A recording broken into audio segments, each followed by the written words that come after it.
Good morning mga kapaps. Magbibigay lang ako ng tips about sa pagwa-wiring, no? Nagtama-tama naglilinis ako ng wiring ng stator.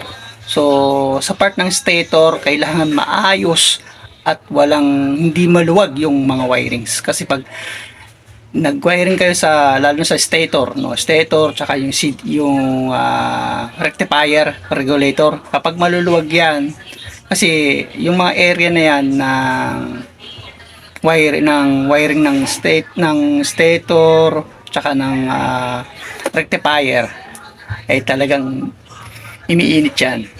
No, talagang mataas yung lalo na sa stator, mataas yung ano niyan, yung kuryenteng pumapasok diyan, dumadaloy diyan. Kaya kailangan maayos yung wiring nyo. Kaya bibigyan ko kayo ng tips para pag nag-wiring kayo, ayusin niyo ng maigi. No, hindi basta lang iduduktong nyo yung wire, magkakaroon talaga kayo ng problema. Diyan, kaya kita nyo yung mga sa part ng stator, kahit anong motor, no, lalo na yung mga issue sa stator, charging system, no, umiinit yan, no. Hindi lang sa lahat ng motor nangyayari yan. Sa mga Aerox, common yan yung mga pag nasusunog. So the best yan talagang irekta mo na, kasi o kaya gumamit ka ng mga ceramic type na nasakat, pero minsan yung iba gumagamit na, pero ang the best talaga dyan, hindi maluwag yung duktungan o yung sakit ng ng stator, sakit ng stator o wiring ng stator ng motor nyo, pati dun sa charging system ng rectifier. Pakita ko sa inyo para magkaroon kayo ng idea. Okay, tara, simulan natin.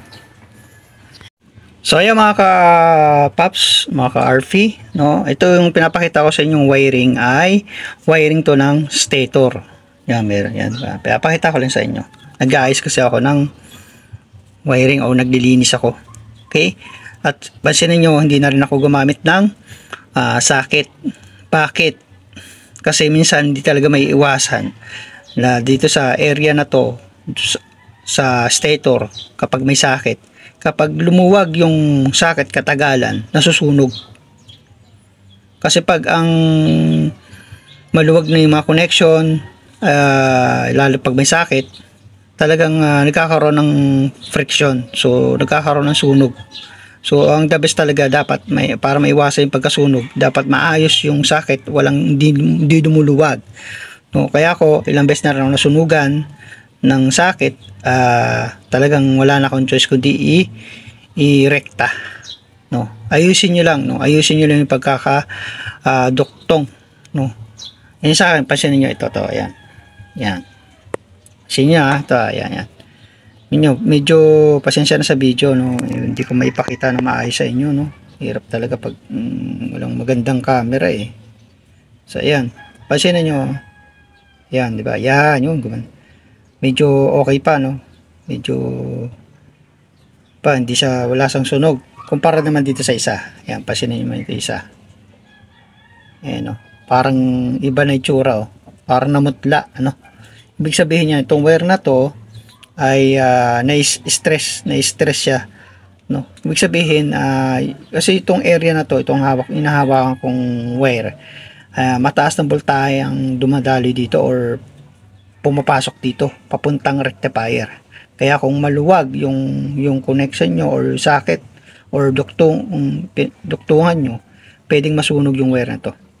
Kaya nire-recommend ko na i-rekta nyo na lang, no?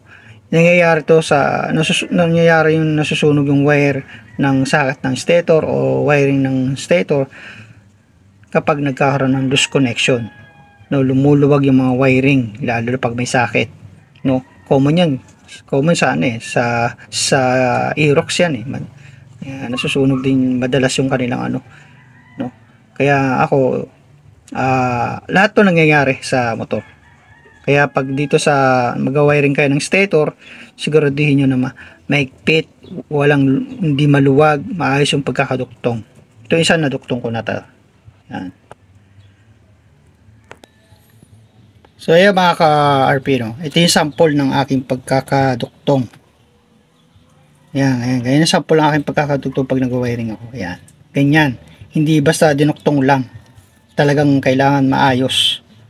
Yan. Kasi pag maluwag yung pagkakaduktong nyo dito, wala. Useless lang, masusunugan kayo ng wire. Ganyan dapat. O, kapag okay na, lagyan nyo ng electrical tape. Yan. Kapag okay na, no, ganyan, lalagyan nyo ng electrical tape. Katulad yung ginawa ko dito sa kabila. Ayan. Okay.